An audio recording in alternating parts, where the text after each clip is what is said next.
So this is Louna's Wellbeing Workshop.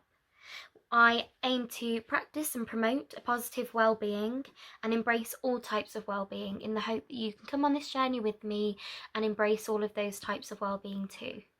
I'm Louna and I'll be hosting this wonderful wellbeing workshop for you. I'm a positive lifestyle blogger, content creator and mental health advocate. I love promoting self-care and positive lifestyle choices in the hope that I can inspire and help others like you. So, the big question about this whole workshop, what is well-being? Of course, we all have a sense of what we think well-being is, but it can be different definitions for a lot of us, especially because it's such a broad topic. But here is the definition of it that I've come across. So, having a positive well-being. It's defined in the world of positive psychology as a condition where a person is living their life with happiness, engagement, and meaning. In other words, you feel good about what's happening in your life, you feel a sense of connection to others around you, and your life has meaning overall to you. So, I absolutely love the word well-being, and it just fits everything that I want to do in life and want to inspire in life. So, different types of well-being. So, we have emotional well-being, social well-being, physical well-being, spiritual well-being, and mental well-being. We'll start with emotional and just give a little bit of background to what that is. So I came across a really good definition of emotional well-being by the Mental Health Foundation. A positive sense of well-being which enables an individual to be able to function in society and meet the demands of everyday life. People in good mental health have the ability to recover effectively from illness, change, or misfortune. It's really about being in touch with your emotions and being able to feel those emotions safely, and emotional regulation, and finding out what our emotions are, unlocking those emotions and being able to deal with them in the best way that we feel that we can, that is safe for us. So having a positive emotional well-being is extremely important to our function in everyday life. So we move on to social well-being. So social well-being is an extent where you feel a sense of belonging and stability in your social life, social inclusion, and just feeling a part of something within your lifestyle, having a group of friends and having your family, and basically being able to talk to and being able to feel included in someone's life and not feeling segregated. So social well-being is so important in schools and in workplaces and just in everyday life, because your interaction with others could really help you. And a social well-being could essentially be online as well. A lot of us are having to communicate via social media and online, so speaking with friends online is also helping towards your positive social well-being. Social well-being for some of us can be a struggle, because for those of us who have anxiety, mental health issues, and general emotional struggles as well, social life can be something very daunting to some of us, and so it all comes with balance. And so having a social life doesn't necessarily mean going out all the time or going to parties all the time or hanging around in big groups of people. It just means that you're acknowledging who you have around you and who you're spending time with, and whether you feel that sense of belonging to someone. And that's really what it comes down to. So it really is important that we promote a good social well-being. Physical well-being is probably one of the most common parts of well-being that we think about when the word well-being pops into our heads. So it's about being in touch with your body and preventing illnesses and just keeping a balanced lifestyle in terms of diet, exercise, and looking after our bodies physically on the outside and inside, because after all, our body is what keeps us going, and without our body there is no us. So promoting a positive well-being for our body is extremely important. Spiritual well-being means you have the ability to experience meaning and purpose in life through your connectedness to yourself and to others, to what you do in life, to your passions, to everything that you do. You need to be in touch with yourself within your faith, within your beliefs, religion, things like that. So being in touch with your mind, body and soul. And I know that that can sound very cheesy sometimes, but I do believe it's very important, and practicing mindfulness is really, really good for promoting a positive spiritual well-being and finding that relationship with ourselves and building up that strength with our relationship from our mind to our emotions to our body and to our soul. And last but not least, and this is the one that I really focus on every single day because it is absolutely what I live for, and that is mental well-being.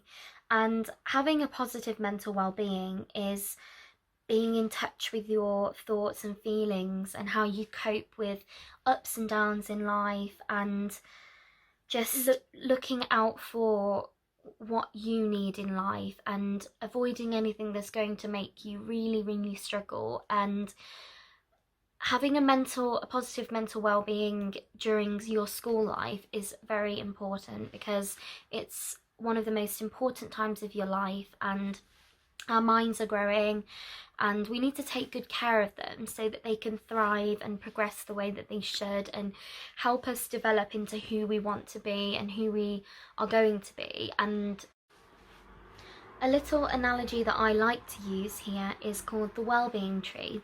So the Wellbeing tree is a strong tree that stands tall and represents us as a human being and us finding that connection between ourselves and all parts of well-being. So as you can see here, the tree stump is the physical well-being because it's our body, it's the part that really holds everything together. And the branches are social well-being, emotional well-being, spiritual well-being and mental well-being. So here is my little analogy. This little analogy of our well-being and the concept of the different areas.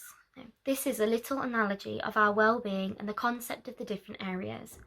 Our well-being is what makes us us.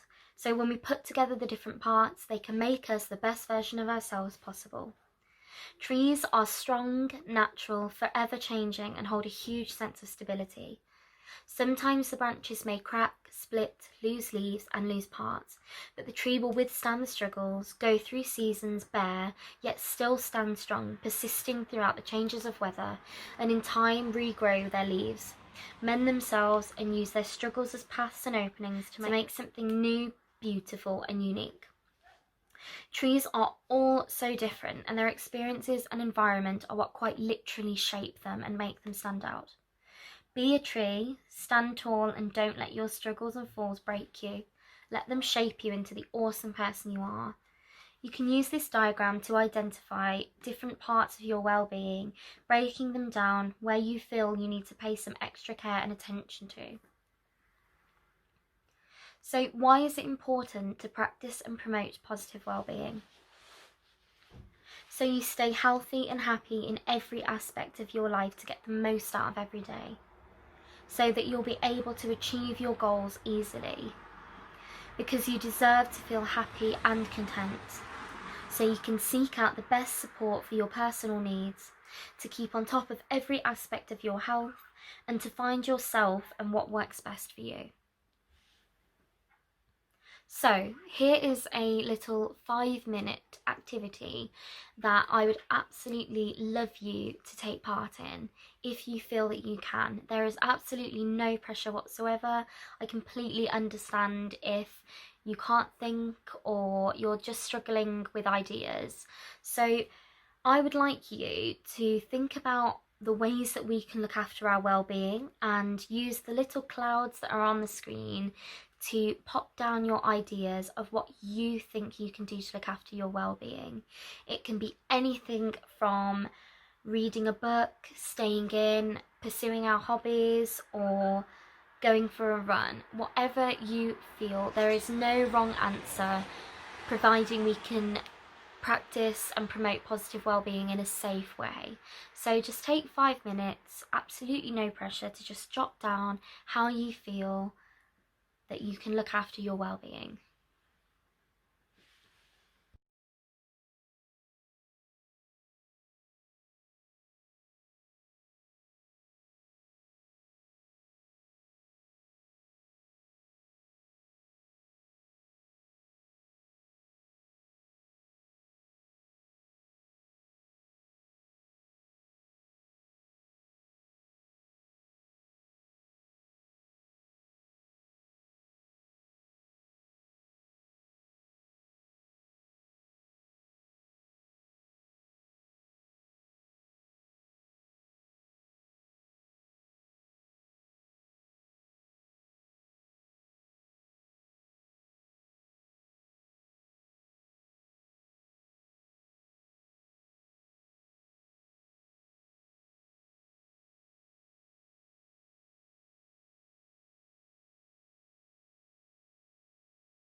So 5 minutes is up, and I hope that you have enjoyed that little activity.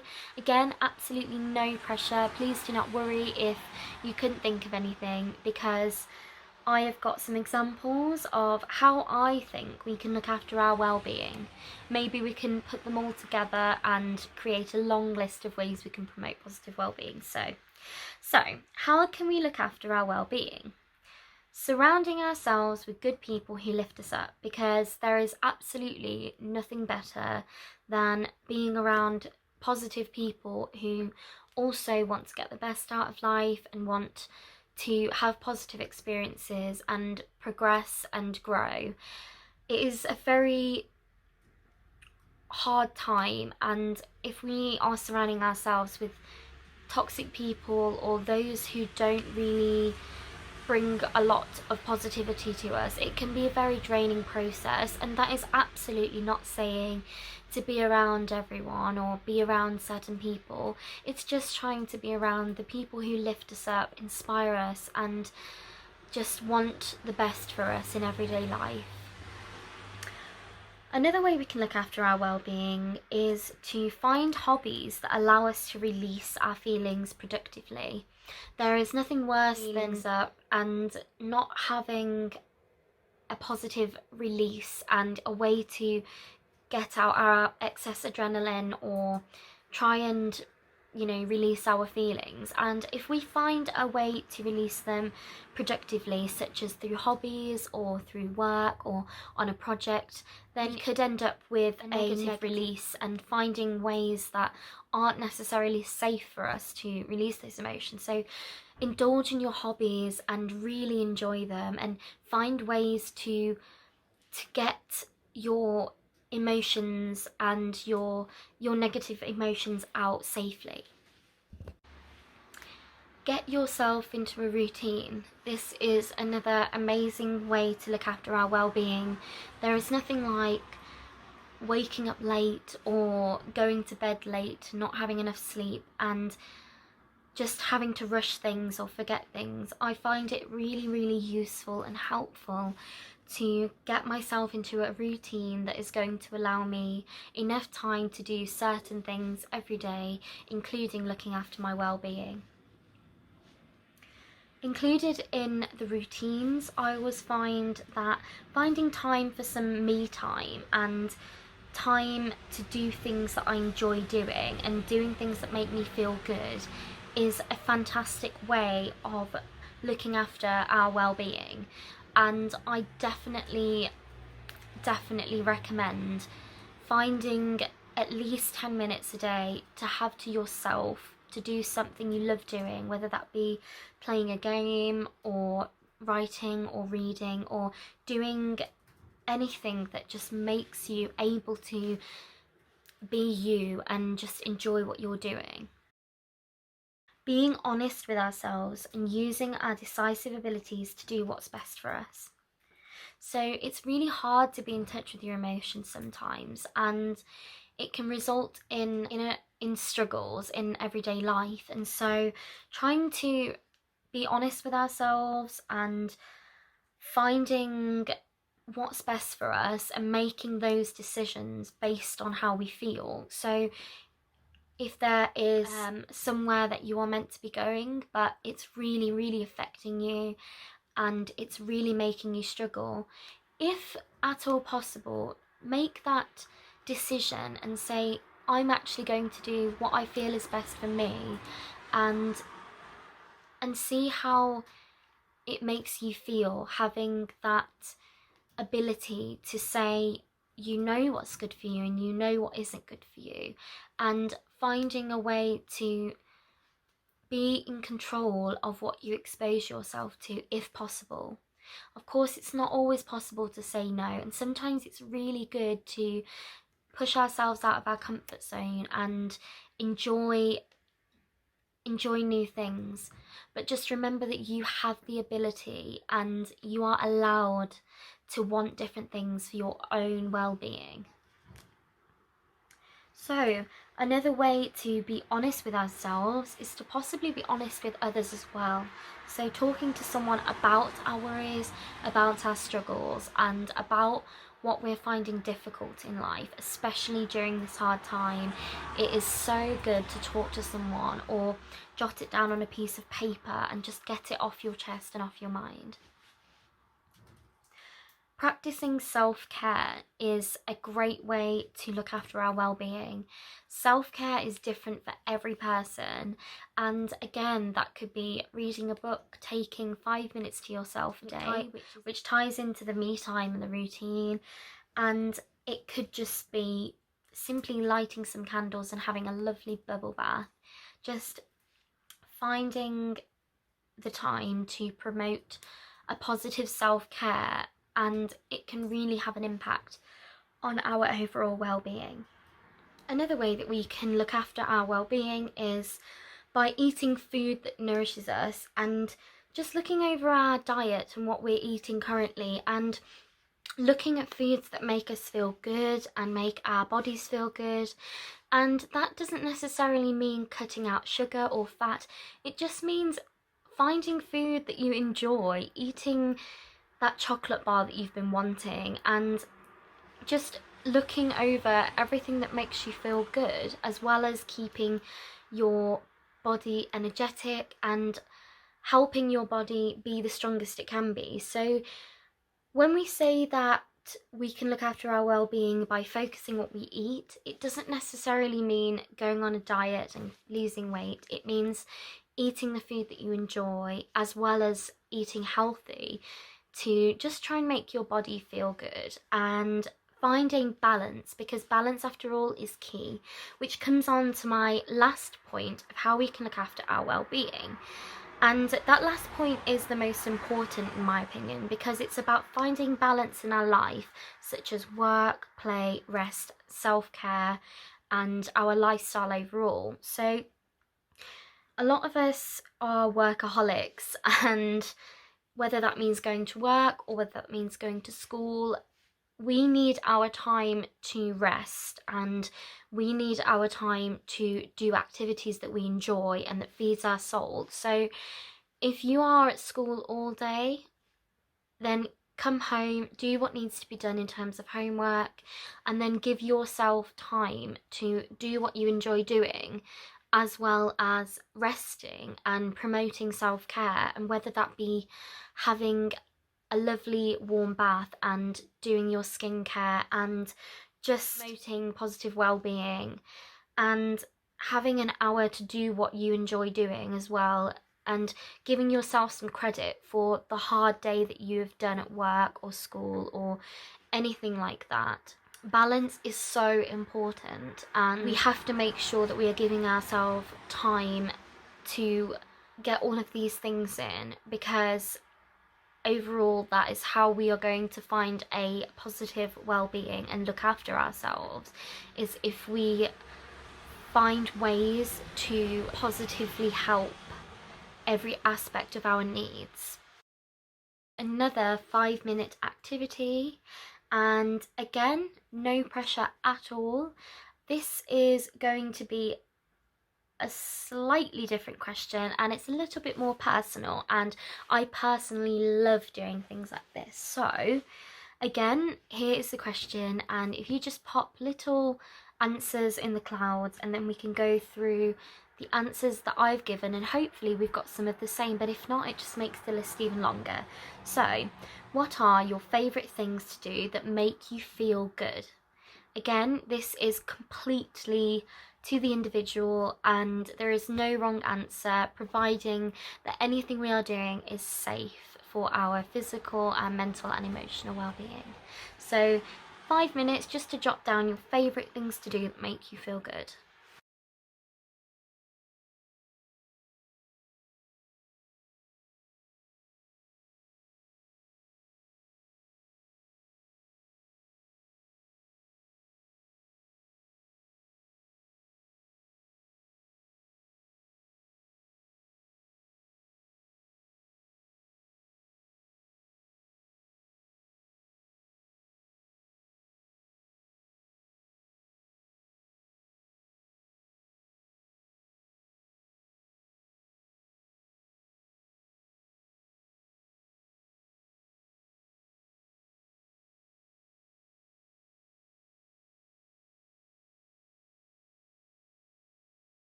So your 5 minutes are up, and again, absolutely no pressure and no worries at all if you couldn't think of a lot of things.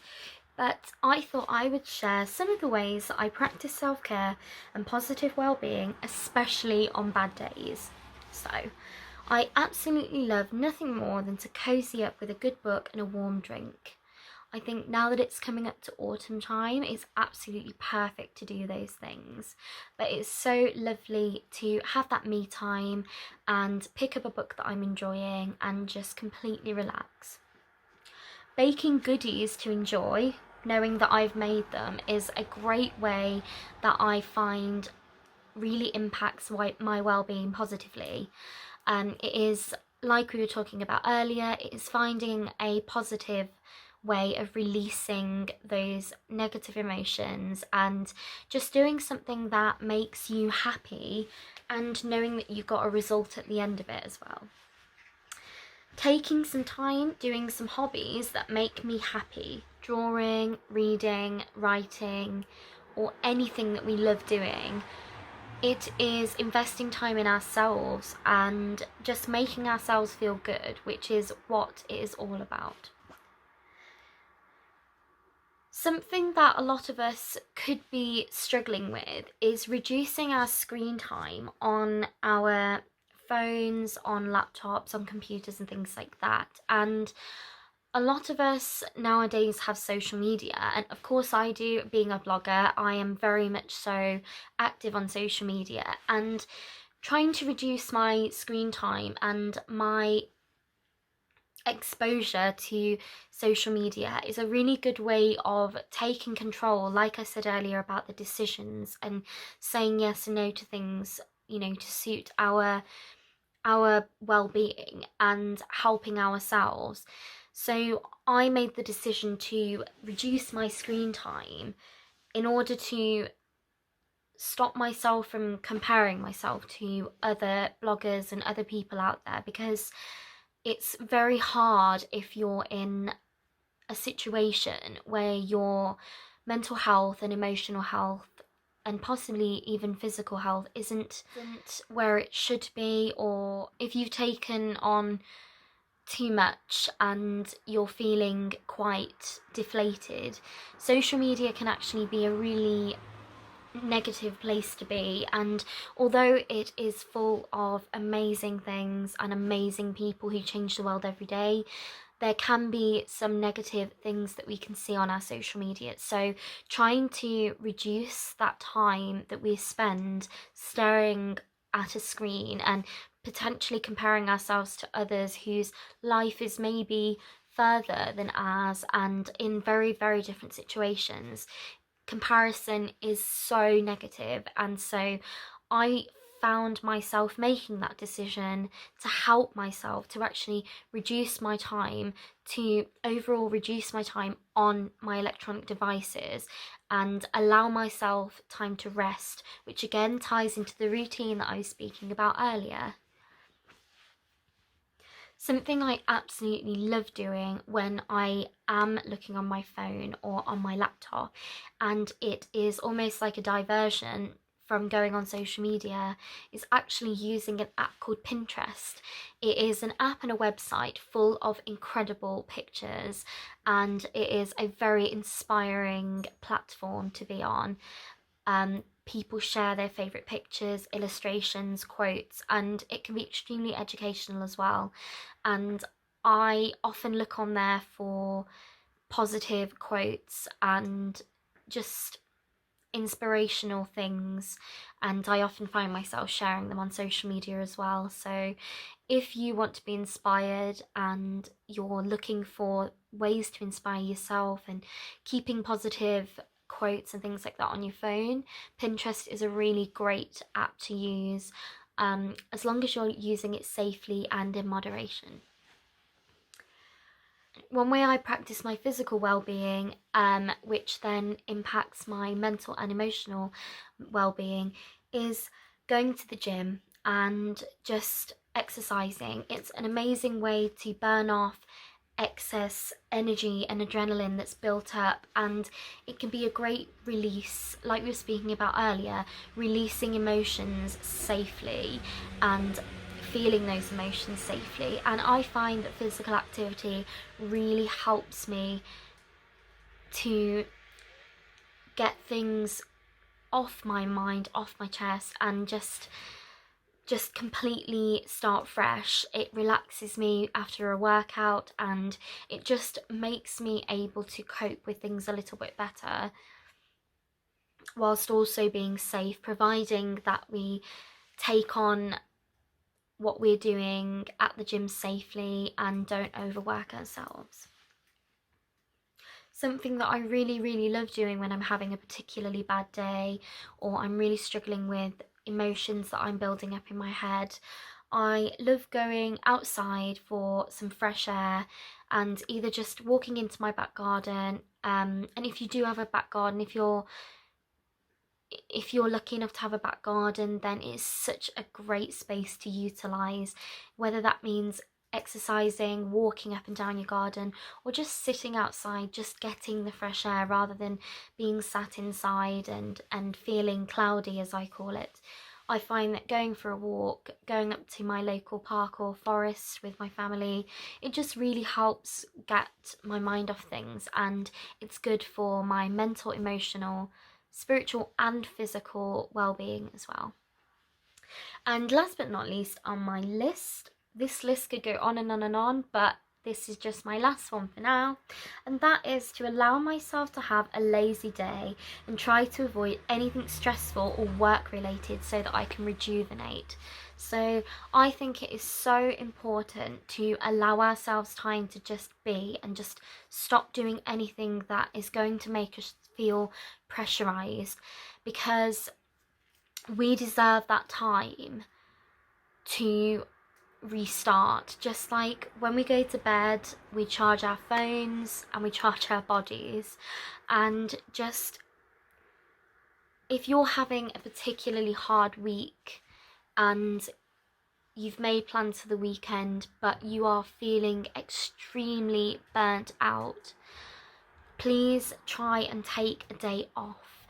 Take a lazy day, as I call it, and be proud of that lazy day.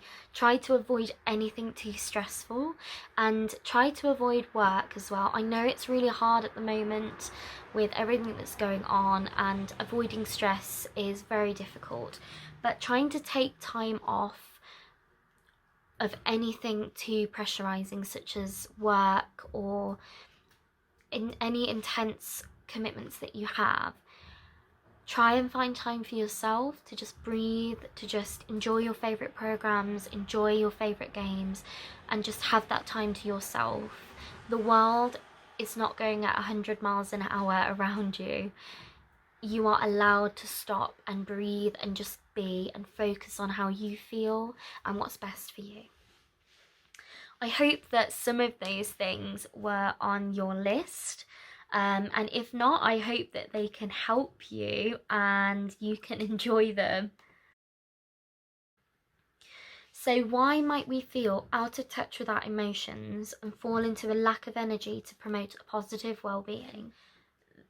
Here is a few different things that I have come up with that might impact how we feel and make us feel out of touch with ourselves and our emotions. And when we do feel out of touch with ourselves, it makes us fall into this trap of lack of energy to take care of ourselves and our well-being, and it can really impact on our day-to-day lives and, you know, our progression in life. So of course, health anxieties are extremely high at the moment due to the current world crisis, and that is absolutely okay, and you are heard and you are understood, because I don't think I've met someone this year who hasn't worried about the current crisis in the world. It is a very real struggle, and you are absolutely not alone. Our environment can be a huge part of why we feel out of touch with our emotions, and it's completely understandable that everyone has a different environment. Everyone is exposed to different things, meaning our family life and things like that. Your lifestyle situation or family struggles can really impact on how you feel and how you express your emotions, and it can really make us feel out of touch with our emotions. Past trauma can have a very negative impact on our well-being and make us feel out of touch with our emotions if we have an unresolved issue that we are struggling with from our past. Mental health conditions can very much so impact how we feel, push us into a very big lack of energy and lack of care for our own well-being. Social struggles are a huge part of feeling out of touch. We have all felt when we have an argument with our friends or our family how awful it can make us feel, and so even a very small argument with our friend can really affect how we feel. Educational stress is a huge one with feeling out of touch with our emotions, because trying to overcome struggles in learning or having the energy to learn or going to school during this tough time, it can really have an impact on how we feel. Other reasons we might feel out of touch with our emotions are family struggles, relationship struggles and breakdowns, financial difficulty, identity struggles and pressure, and struggles at home. All of these things are behind the scene, and some of these things we might not think have that much of an impact, but if we are having a really tough time at home, or we are having a relationship struggle with our friend or family, or even a relationship struggle with ourselves, how might you be feeling during this difficult time? So during this bizarre year with COVID-19 global pandemic, we are all facing struggles we never have been through before. Education and work for many of us has been on standstill, and we have all had to adapt to a new way of learning, working, and living in general. So how might we be feeling during this difficult time? One of the main ways a lot of us have been feeling is stressed. Stress is a huge factor in many people's lives lately, as life for a lot of us has been completely flipped upside down. I genuinely feel like I'm in a snow globe and it's been shook. Lots of pieces are wobbling, falling, and it makes me feel so dizzy. With schools and work being shut, a lot of work has been remote, meaning we have had to heavily rely on technology to do lessons, work, homework, and socialising. Technology is amazing, but it can be very draining, and it's important that we're limiting our daily exposure to help our minds, eyes, emotions and bodies rest. Like I was speaking earlier about our exposure to not only social media and things like that, but also keeping our eyes safe due to looking at screens for too long, including our televisions, computers, iPads, tablets, things like that. With having to learn via Skype and video chat, it can cause a lot of pressure and stress for you. It's not the same as being in a classroom, and I know for some it may be much better working from home, but I know for sure that when I was homeschooled, learning remotely had its challenges. It can cause us to worry about our exams, development, progression and abilities, but you are not alone in this. Every single worry of yours is valid, no matter how big or small it is.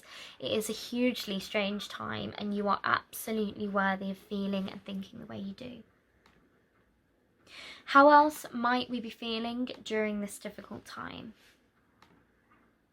Anxious is definitely one of the top things that we will be feeling during this time, and again, you are absolutely not alone. We're spending extensive amount of time with and without family and friends, which a lot of us are feeling lonely or even overwhelmed by more company than usual as a result, which can really throw our emotional, mental, social and physical well-being into a whirlwind, not to mention how change can have such a huge impact on some.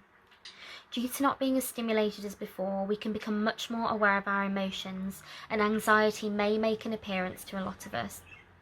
After all, we have definitely been challenged throughout this year, and I want to tell you how proud I am of you.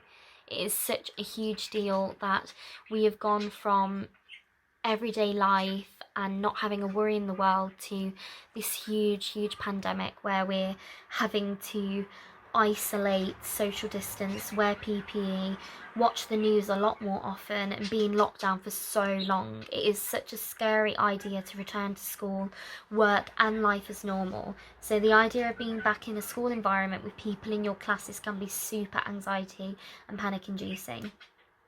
We are a lot more concerned about ours, our peers and our family's health lately, and you have every single right to feel worried, but you must know you are not alone and you deserve to share how the situation is making you feel. If you're worried about yours or anyone else's health or the idea of being back in school, please talk to your family, friends or teachers, and they will do all they can to help you feel as comfortable as possible and find ways to lessen those fears. I can guarantee everyone around you has felt the same way. It is a very daunting time and you are absolutely not alone. So how can we tap into our feelings? Talk to someone you trust or a professional who can help unlock your unresolved feelings and emotions. We often put emotions that we don't want to feel to the back of our minds, and it's really important that instead of letting them fester, that we bring them up and experience them safely and talk about them. Doing something that makes us feel calm and grounded, and then finding a neutral mindset, allowing ourselves to open up during the neutral state. Thinking in an overwhelmed headspace can be a very confusing thing, and it could cause burnout and overall confusion and blurred perception of our emotions. I know for a fact that when we are in such an overwhelming mindset that it is very hard to identify exactly how we feel and what our emotions are. So trying to ground yourself and then finding that neutral mindset and then trying to access exactly how you feel is a much safer way. So how else can we tap into our feelings? Well, being honest and accepting of our mental state, emotions and feelings. We really can be our own worst enemy sometimes, and it is just such an important thing to try and befriend ourselves.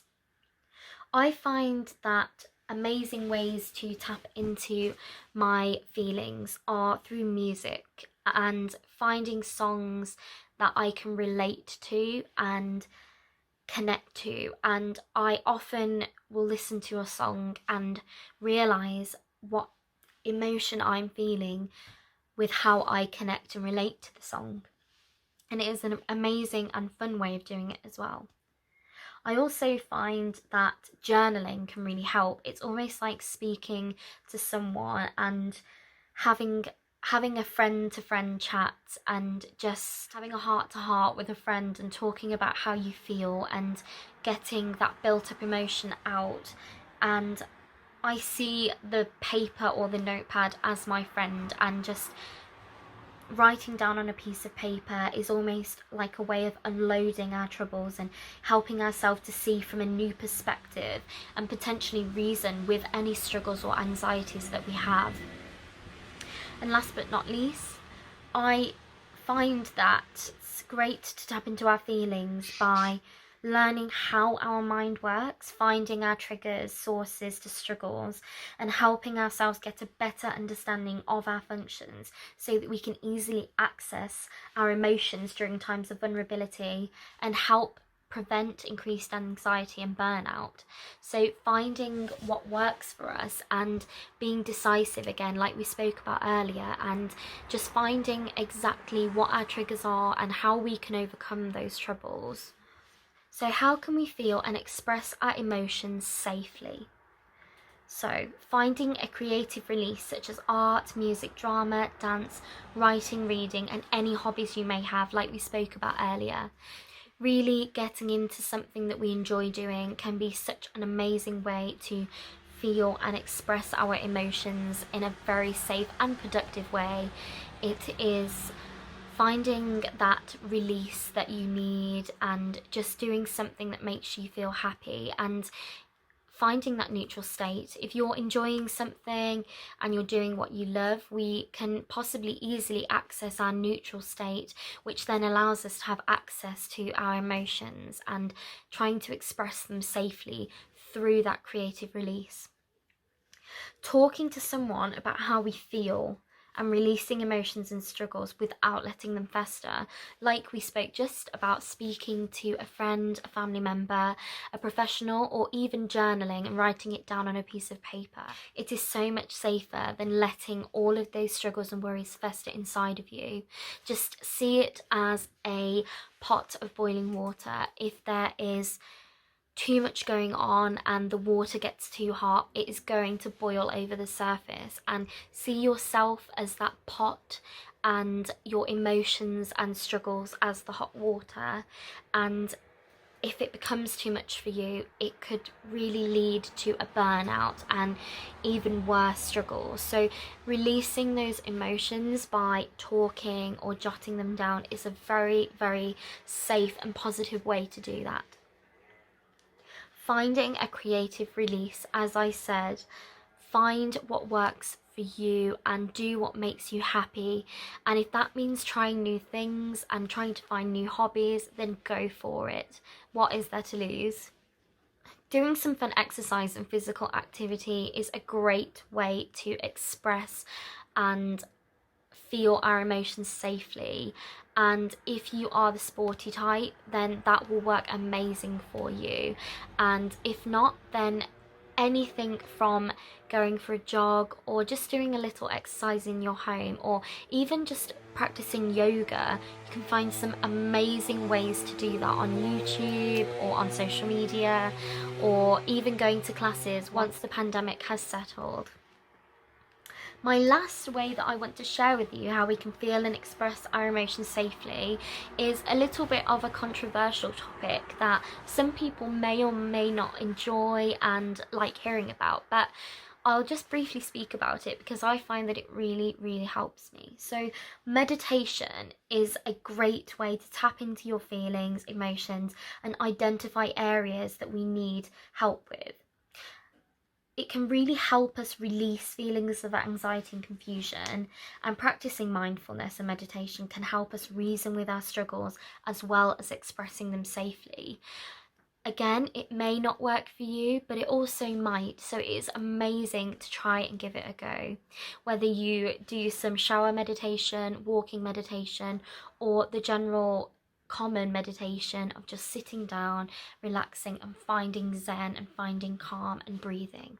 It's a great way to access our emotions and feel them safely. The first step is finding ourselves, how we work, accepting how we feel, and then working on grounding ourselves and finding the source of the struggle. It's okay not to feel okay, but what's not okay is to think that how you feel isn't valid. You deserve acceptance, support, and the right tools to put you on a path to a good well-being. The world is a very weird place at the moment, but you are doing absolutely incredible. Take it day by day and be gentle with yourself. You are doing the best you can, and that is what matters. Take it at your own pace and keep in touch with your feelings. You need you right now. Take care of yourself and do what makes you happy while staying safe.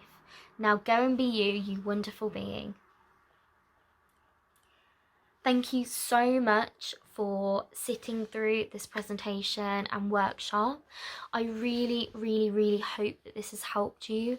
This is coming from a fellow young person who has been through a lot of struggles with mental health and having to really work and fight for a positive well-being, and it is a journey that will last a lifetime, and it's so worth looking after your well-being. I understand how hard it is going back to school during this difficult time, and I just want to tell you that you are doing amazing and you need to just take it at your own pace and try not to be too pressured by things. Here are some positive little quotes to help you with your day. So do your best, let your light shine. Remember, positive vibes are where it's at. You've totally got this. Never give up. dream big, work hard, and make it happen. I am Louna, and I want to say thank you very much for listening. Have a wonderful, wonderful day, and please, please try and take on some of this advice to promote and practice a positive well-being. Thank you.